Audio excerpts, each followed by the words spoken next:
கன்னி பெண்ணை கையிலே வயலின் போல ஏந்தியே வில்லில்லாமல் விரல்களாலே மீட்டுவேன்.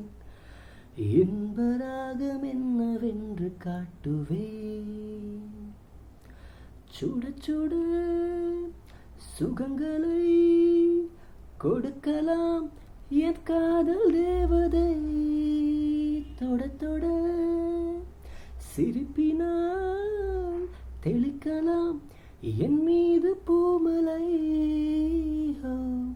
எங்கேயோ எண்ணங்கள் ஓர் ஊர்வலம் போக கண் கொண்ட நெஞ்சங்கள் ஓர் ஓவியம் ஆக ஆனந்தம் ஆனந்தமே. அவள் உலக அழகியே, நெஞ்சில் விழுந்த அருவியே.